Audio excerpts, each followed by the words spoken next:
Le vice-président J.D. Vance a annoncé que les États-Unis sont en considération de vendre des missiles Tomahawk à des pays européens pour soutenir l'Ukraine. En même temps, Kiev subit un bombardement aérien de 12 heures qui a tué au moins 4 personnes. Le DW rapporte plus. Les États-Unis sont en réflexion sur la demande ukrainienne d'obtenir des missiles Tomahawk à long rayon d'action pour ses efforts défensifs continus visant à repousser la Russie, a déclaré le vice-président J.D. Vance.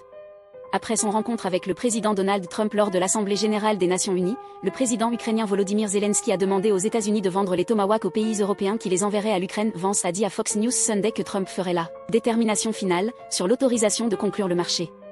Nous considérons sérieusement une quantité de demandes venant des Européens, a ajouté Vance. Les missiles Tomahawk ont une portée de 2,500 km, 1,550 miles. L'Ukraine a résisté à un assaut nocturne de centaines de drones et de missiles qui a tué au moins 4 personnes à Kiev, dont une petite fille de 12 ans. La Russie a mené l'un des plus longs bombardements sur la capitale ukrainienne depuis le début du conflit, lançant 48 missiles et presque 600 drones pendant la nuit, ont dit les officiers ukrainiens. Kiev a rapporté avoir abattu 43 missiles et 568 drones. Cependant, au moins 4 personnes sont mortes et des dizaines d'autres ont été blessées dans l'attaque qui a duré plus de 12 heures. Des usines, des immeubles résidentiels et un hôpital cardiologique ont été endommagés pendant le bombardement.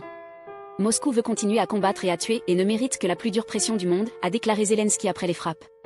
Le Kremlin tire profit de la guerre et de la terreur en tant qu'il y a des bénéfices énergétiques à tirer, a ajouté le président ukrainien, invitant à des mesures plus fortes contre la Russie de la part de ses alliés. Les autorités moldaves ont tenu un scrutin pour le renouvellement du Parlement qui est marqué par les allégations d'interférence massive de la Russie. Le vote est considéré comme une alternative entre une intégration plus étroite avec l'Union européenne ou un retour à l'influence russe pour la République moldave.